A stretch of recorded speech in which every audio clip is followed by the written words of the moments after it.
Good morning. This is the very first episode, or I guess the inaugural, Kenny Coffee and Cars. I'm Kenny Brown.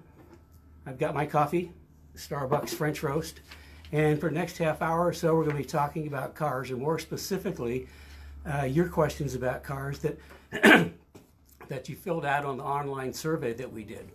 And I want to thank you guys. You did an awesome job on the survey. The questions are amazing. I don't think there was a clunker in the bunch. And it really helps me as we're going forward for a workshop we're going to be doing. It's going to be called Transform Your Driving Experience.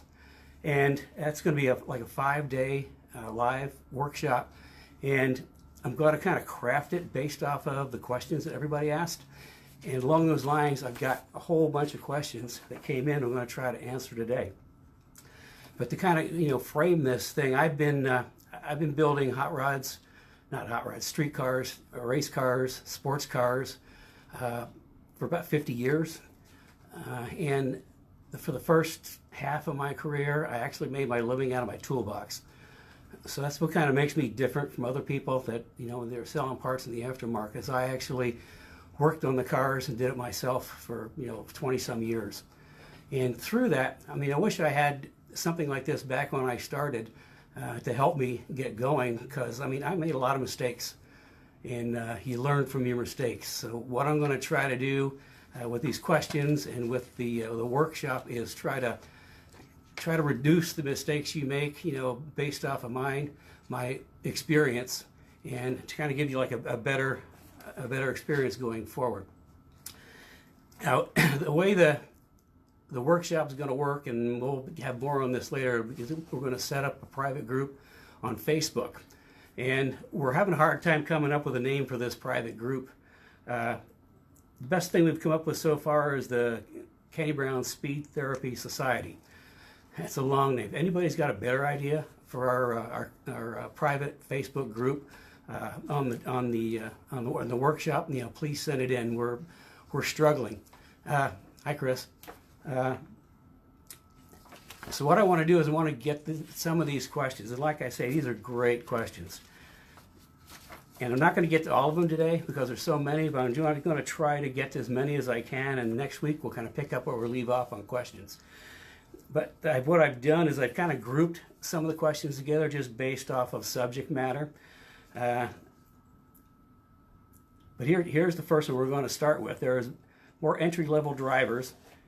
By making more things more basic, focused, to that I think would be a good start. Well, people that know me, I'm really good into simple, basic, and trying to make things understandable. So that's just all part of what we're doing. I like to see as much about a car and what I can do to become a better driver. A better driver has better questions and more confident in purchases. Well, I'm gonna change the second part from a better driver to I'm guessing that makes a more experienced driver. And I'll kind of disagree with that, because I think that between the beginning driver and the experienced driver doesn't have more questions, they have different questions. They're going to have different questions based on where they are on their car they're driving. And the beginning, novice, even intermediate driver is going to have different questions. So to me, there's no stupid questions. The only stupid questions are the questions that don't get asked. Because if you don't know the answer to something, ask a question. I'll try to answer it if I can. If I can't answer it, I'm not going to give you a bunch of BS and just say it's something I can't answer, or try to direct you to some place where you can get the information. And here's one that says, does weight transfer largely affect drag cars' top end? Well, can't answer that. We don't do drag racing. I tried it years and years and years and years ago, and got bored with it pretty quickly, and then I just turned to road racing, and that's kind of where I've lived ever since. Let's see, really excited to just get the weaknesses of the S197 addressed, and another one pointing at the weak areas, parts that should be addressed first. Well, the S197 is no different than any other Mustang from the beginning to 2014. In essence, they're a pony car. And by that I mean you got a big, heavy, powerful engine in the front, and in the back you've got a live axle and no weight, which makes them, in all essence, they're basically a drag car. which means the strength of a drag car is going fast in a straight line. But with a Mustang, where we kind of run into issues is getting the cars to stop and turn. And we'll be getting into a lot of, how I make cars stop and turn, because there's nothing better than having a car on track that really, really feels good. Improving handling without increasing the harshness of the ride. Okay, here's something interesting. I use pretty high spring rates. In fact, I've been using higher spring rates than anybody else in the industry for a long time. And the reason for that, the more spring you put into a Mustang, the better it turns. And a lot of people think if you put a high spring rate in the car, it's going to equal a bad ride. And that's not true. The function of the spring is basically just to hold the car up. The ride quality actually comes from the shock absorbers, or more specifically the valving of the shock absorbers. And that's why I'm very particular on the shocks that we use. Over the years, I've developed. This is my shock data book, and as you can see, it's just loaded with shock dynos and shock data for years and years and years I've been collecting. And I've got to the point of like a specific range of shock dampening that I prefer. So all the shocks that we're doing today fall within that range. And the spring rates are something I pick individually for everybody that gets coilovers from us. I'll pick out the spring rates for their application, and I think coilovers, every car that I do has coilover shocks. Two specific reasons. Number one, you get to adjust your ride height, which is really handy. And secondly, I can control spring rate with it. We do different spring rates for different drivers, different applications. To just kind of give you a real quick, brief overview, and we'll get into more of this in the workshop, is the typical car right off the showroom floor runs about a 170, 175 front spring rate. And on the S197s or any of the live axle cars, I always talk in terms of front spring rate, because that's how the car turns. I use the rear spring rate in the car to kind of balance the car. The more spring you put into a Mustang, the better it turns. To give you an example, the off the showroom floor car is running about let's say 170, 175 front spring rate. Any off the shelf springs that you can get are going to be 220, 225 range. Very few go above that. Our touring package is 350 pound spring. Our street performance jumps to 400, and that is also good for novice track. That's a really good novice track spring rate. Our intermediate people is like 500, 550. Advanced track goes up to 650. And you're probably saying, my gosh, that's a lot of spring rate. Well, in my late son Paul's World Challenge Mustang on Pirelli slicks, we're running 850 and above pounds of spring rate. Now, the reason we start people low is the more spring you put into a car, the faster it gets. The downside of that is the more spring you put into the car, the smaller the envelope for error gets. So, when you're running a lot of spring rate, you got very little room for error. Like on Paul's, World Challenge car, there's very little room for error, but he was such a dynamic driver, he made it work. So that's why we always start people at a low spring rate, and as they improve through their driving, then we can, with the coilovers, we just pop out springs, pop new springs in, and just move them up. As their driving skills improve, we go to the next level, and then they learn to drive it even faster. Let's see, let's get down to my 01 has 150,000 miles with KB chassis and suspension mods, looking for info on 2V46 refresh in moderate upgrade. And then also thoughts on trailers. A car like miles of that, just going through the motor, as far as, a moderate upgrade, it all depends on what your budget is. Looking at, the bigger picture, if you're rebuilding the motor, there's some nice stroker kits out there that'll take it from 4.6 to 5 liters. And then if you want to get more power and performance, all that power and performance comes through the heads, intake, and exhaust. So finding a set of CNC heads, maybe a mild camshaft, better intake and exhaust, and that's where your power is going to come from. An example on M69, which some of you have seen, was my 2005 SEMA concept car that was kind of a wide body. It looked like a 69 Mustang on 2005. That had a 3-valve motor. And what we did is we put a set of CNC heads on, a nice camshaft, a better intake, and headers, and we picked up almost 100 horsepower. So all the horsepower is in the heads, intake, and cam. As far as thoughts on trailers, here's my thoughts on trailers. Number one, you want a trailer that has more room than the car. I like anywhere from 24 to 28, even 30-foot trailers, because you get the car in, and that gives you room for stuff. I mean, you always carry stuff. You can't go to a track without stuff. Additionally, you always want to get a trailer that has like the highest torsional rate, spring rate. You always want to go higher than what they normally do, because you always put more in the trailer than you think you're going to put in. And the other little trick I think is pretty important is get a trailer with a trap door. And by trap door, what I mean, also we call it escape hatch, is on the left side of the trailer. As you pull the car in, there's a door that'll swing up and open, so that you can like open the door on the car, step out, close the door, put the trap door back down. That gets you away from having to pull the car in and then kind of like scriggle your way out of the windshield and one foot out, another foot out. Makes it a lot easier. The other thing that's handy is you can also travel in the trailer with the driver's window up, which helps keep dust and like road dust out of there. So that's kind of my thoughts on trailers. Now here's kind of a group on Cobras. Items, particularly Mustang Terminator, and getting set up for track days. Advantages of IRS over live axle. Let's see, I have all new Cobra parts, 373 rear, etc.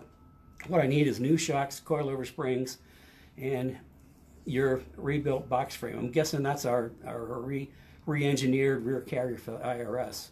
And then another one, make my 99 Cobra lighter, overall, and faster. Well, let's start from the bottom and work up. Making a car lighter just depends on how much effort you want to put into it. I mean, you can take a little bit of weight out, you can take a lot of weight out. It all boils down to compromises. But things like forged wheels, you cut weight, carbon hoods, going to like a lighter seat, pulling stuff out. I mean, it just depends on how far you want to go. It's kind of easy to get the first 100, 200 pounds. After that, it takes more time and costs more. And as far as faster launch, drop the rear end ratio. And that's the quickest way to improve your launch, is get a lower rear end ratio. Let's see, it's advantage of IRS over live axle. Well, it's kind of like two distinctly different type of rear suspensions. So with a live axle, they're absolutely fabulous for drag racing. You get a good hard launch.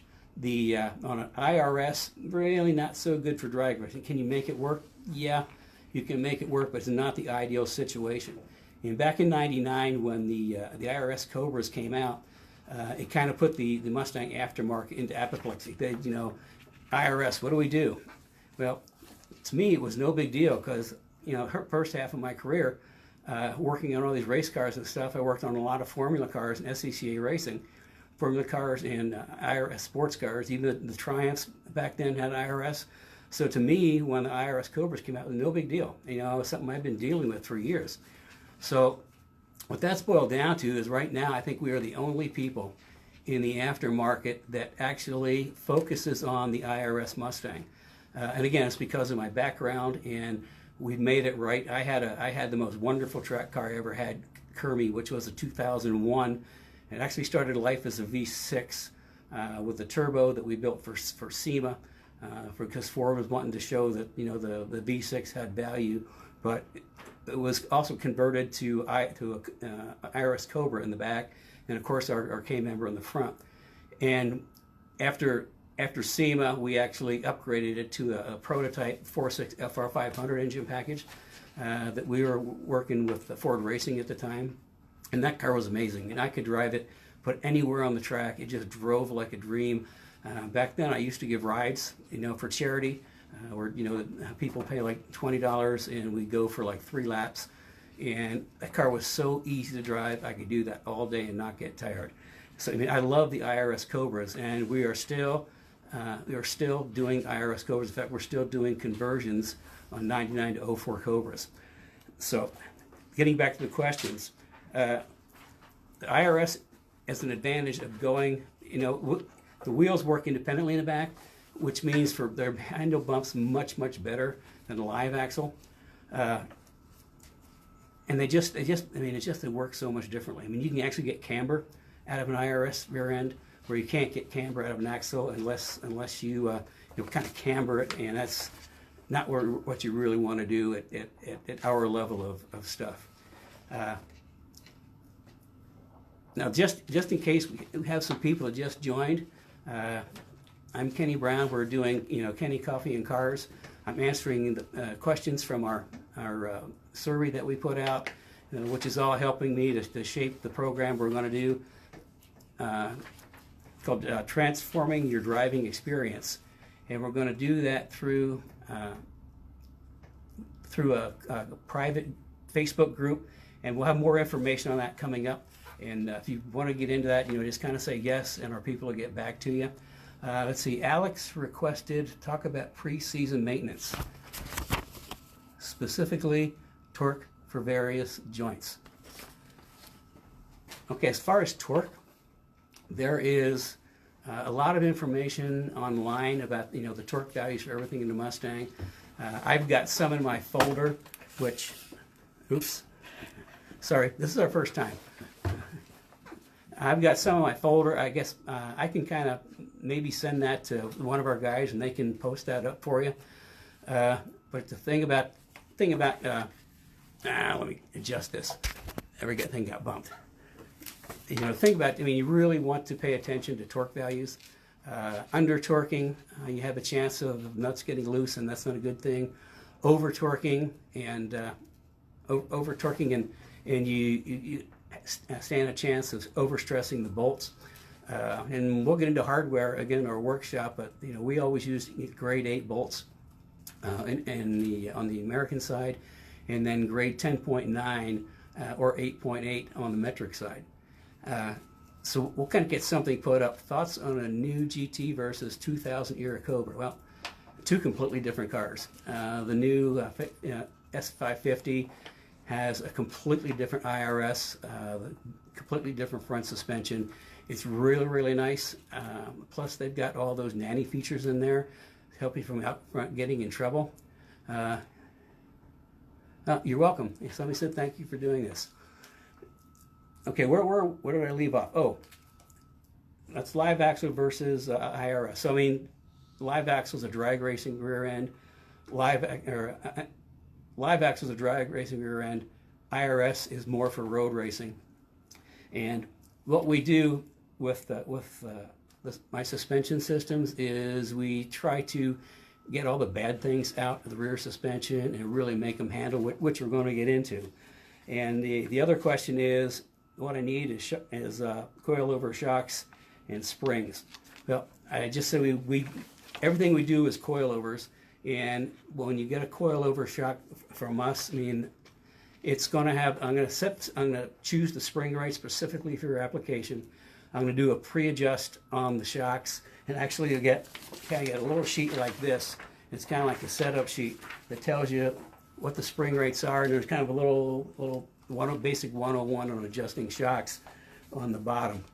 But for the S197s, our preferred shock, especially for track, is the JRZs, and that's because I got really used to the JRZs from Paul when he was running World Challenge. Really great shock, and we've had them. The RS series is more of a street performance, track day performance, club shock. They take their technology from the race shocks and they detune them, rather than other shock companies that take a street shock and tune it up. This is tuned down. And then on the SN95s, we actually have strange build shocks custom for me to my specifications. Now, I said over the years, my book on shock dynos. Right here, there's a dyno sheets for Mustang live axle double adjustable. So like I say, it's all about shocks and spring rates have a lot to do with how a car handles. That's another question. questions keep popping up here. Let's see, Edward.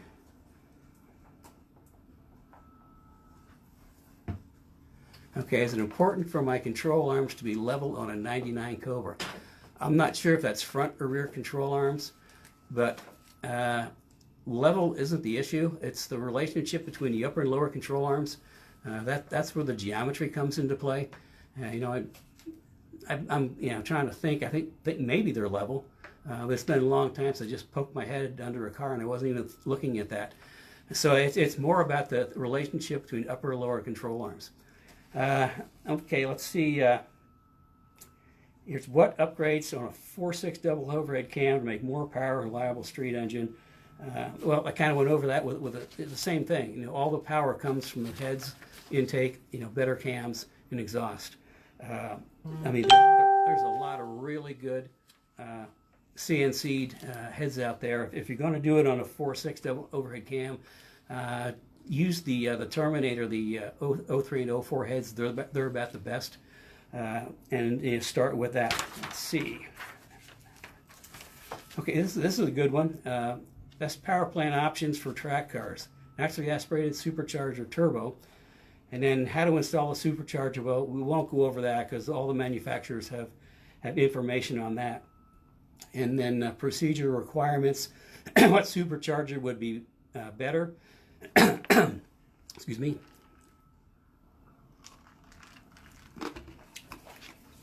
And let me back up to the first one. Best power options for track cars. Now my preference, just hands down, is naturally aspirated. You know, you can get a lot of power from superchargers and turbos, but when you start adding that stuff, you're doing two things. You're adding weight and you're adding complexity. And the more complexity you have, the more things there are to break. Rather than going the supercharger, I mean, just having a car that really handles well, you don't need super massive power. My 2012 Ruby, my track car, the only thing we did to the motor was a tune, cold air kit, and headers and exhaust. And the rest was all chassis and suspension. And that had enough power that, you know, like Road America, which we went to a lot, has big, long straightaways. And on the middle straightaway, you know, heading down to turn 5, time and time again, I would come out of turn 3, you know, and carry a load of steam, and I'd fly past GT500s. So it's, you know, it's not about big power. We've got another video of me at Road America, you know, coming through turn 14, which is the last turn before the straightaway, front straightaway. And I actually had to back out of the gas to keep from running into a Viper. And when the Viper kind of gave me the point by, I was carrying so much speed off the corner that he never caught me down the straightaway. So you really don't need massive power. You just need a car that really works. Let's see what else we got here. Okay, what kind of superchargers and turbos? Well, a turbo is, you know, if you're going to do something like that, a turbo is what race cars have, because a turbo basically takes the wasted exhaust gas, puts it through a compressor to compress the air going to the engine. You know, they're good for race cars. Again, complexity, weight, a lot of things that can break. Superchargers, I mean, there's two basic types of superchargers. There's positive displacement and centrifugal. Positive displacement are like the Roush, the Whipple, the Eaton. They have like the twin screws, and they make boost in power like straight away. So you hit the throttle to make power. The other, that's what I prefer for Mustangs, is centrifugal, like Vortec or what's the other one? Anyway, because what they do, they're using engine power to drive the compressor. So it's like a mechanically driven turbo, so to speak. But the thing about the positive displacement in a Mustang have traction problems to start with. And with positive displacement, you hit the gas, you got power and torque instantly, which a lot more times than not will overwhelm the rear tires.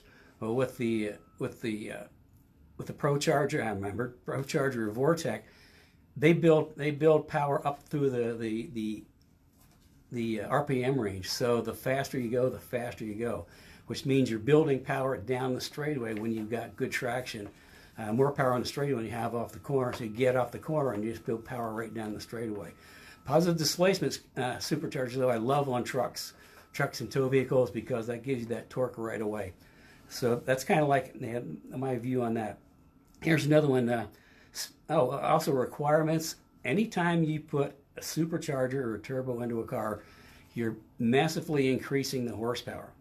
And you know, the cars are engineered around what, 300-400 horsepower, whatever they come from the factory. When you add another 100 horsepower, the cars really weren't engineered for that from the factory, so you really need to start looking at some upgrades. Chassis, suspension, brakes, wheels, and tires. That's a performance platform.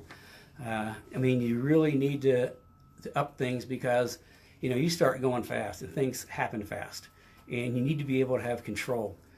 The other thing is, as far as requirements, you also need to significantly increase your cooling capacity because you're making a lot more horsepower, a lot more heat. So, I mean, bigger radiators, sometimes oil coolers, you got to have more cooling.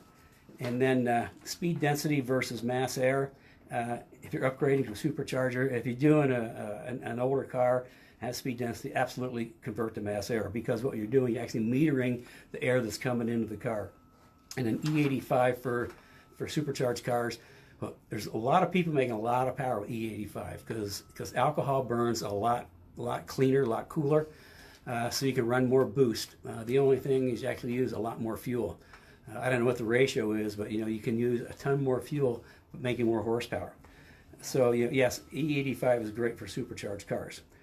What do we have? Thoughts on Delrin bushings? Okay, actually, that's another question down here. We're going to get into that in a little bit. Moving down, what track day adjustments should we make for the street car? Track day setup, how to best out of the car for short sessions, common issues with tracking Mustangs. How should a car feel and drive for dual purpose street track day setup? Recommended front settings, importance of corner weightings, worth coilover shocks for street car track cars. Well, we did coilover shocks, absolutely. That's an important thing. You know, if you have a dual purpose street car track car, you just, you know, kind of work your spring rates and shock valving around dual purpose. You can also get dual purpose brake pads, and we'll get into brake pads here a little bit later. And as far as car setup, you know, the thing for our people who have our stuff, I mean, the car setup from the street to the track is pretty easy because we mostly use, you know, adjustable shocks. So, you know, you turn the cars down for the track and for the street, and then you go to the track, you kick them up a little bit, and you also put your tire pressure up. We'll talk about that later.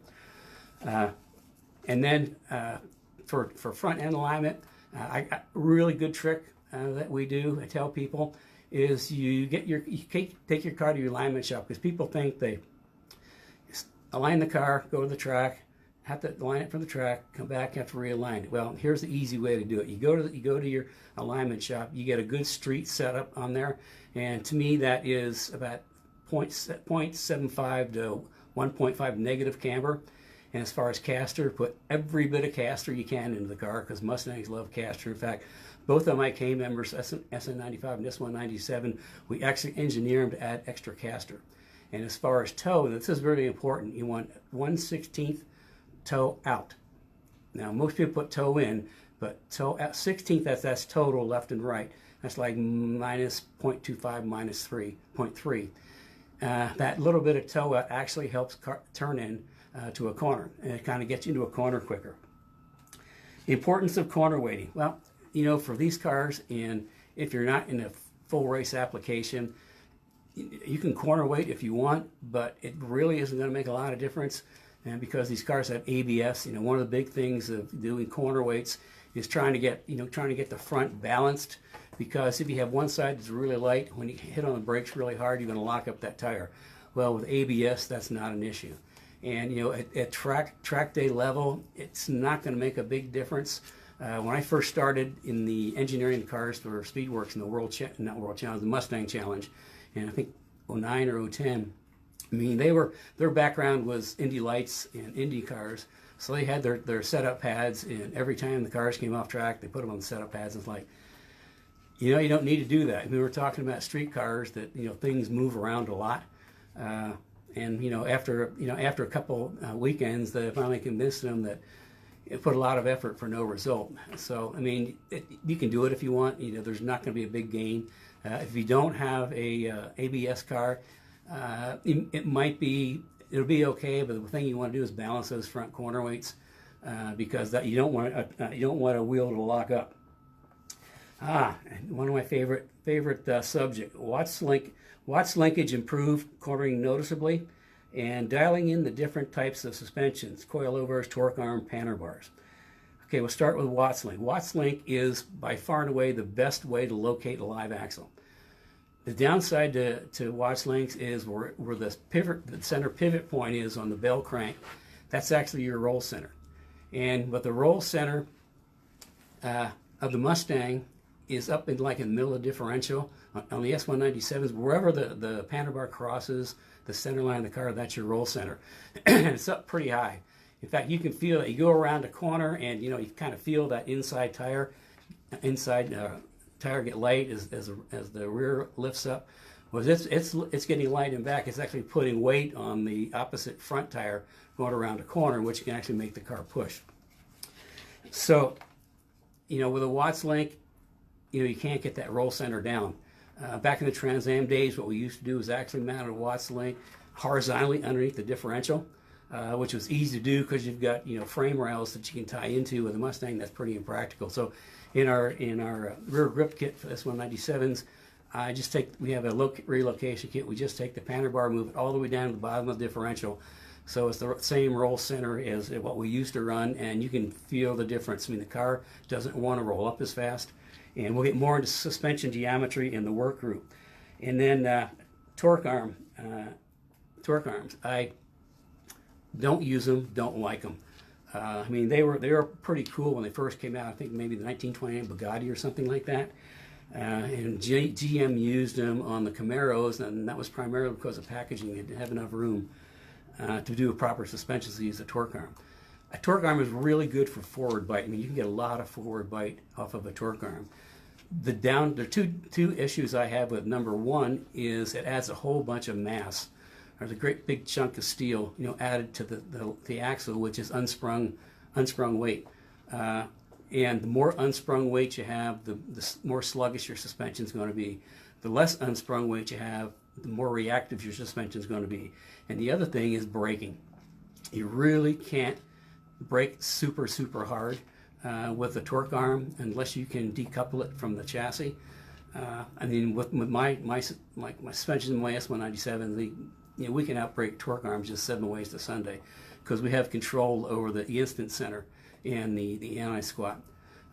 And I discovered this a long time ago. We built a couple of Cobras, actually 95 Cobras for a couple of customers of ours who loved track days. In fact, they had multiple cars. They'd run a track and they'd bring a whole bunch of cars. And they brought a bunch of cars because they figured if one break, they'd jump in another one and drive it. Well, I was driving one of their, either Camaro or Firebird, I can't remember which, and it was at Putnam. There's a really tight turn. It's not quite a hairpin, but it's pretty close to it. And I always just kind of charge up and just stand on the brakes, get the car slowed down, get to rotating through the corner.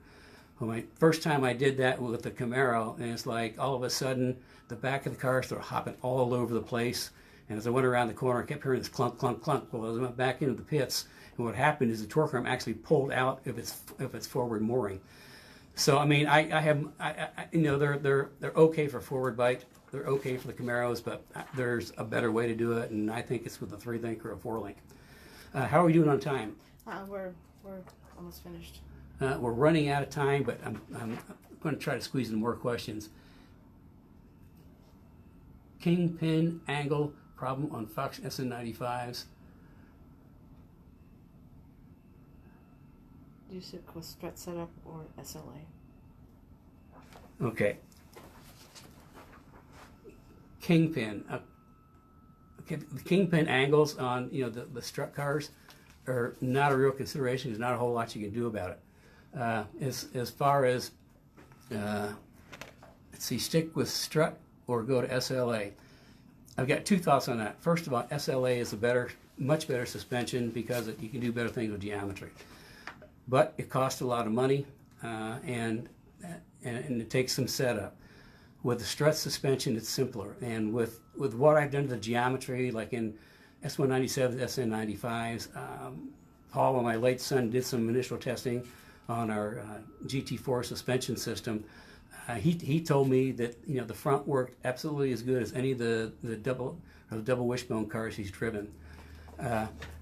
So I mean that's the long and short of it. So the strut is more economical, and we can make them work every bit as good or as most double wishbones.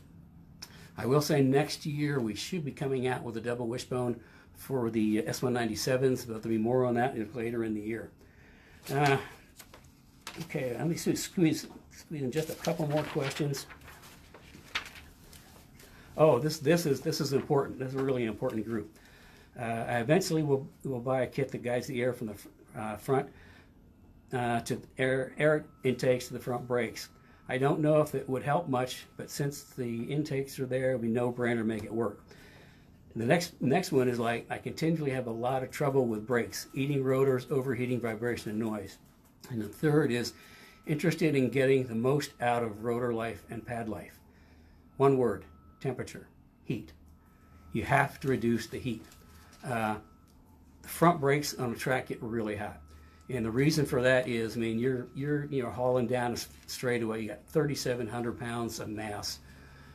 That's kinetic energy just storming to the next turn. And the only way to slow that kinetic energy down is through the brakes. And the brakes take the kinetic energy and turn it into heat energy. So that's how you slow down. And getting air to the front brakes, absolutely totally important. Now you can get by with it at novice, first couple of track events, but as soon as you start getting serious and drive fast, you really need to have brake ducts. On my track car, with brake ducts, I'm seeing rotor temperatures of 1,100–1,200 degrees. Factory brake pads are only good to like maybe 400 or 500 degrees.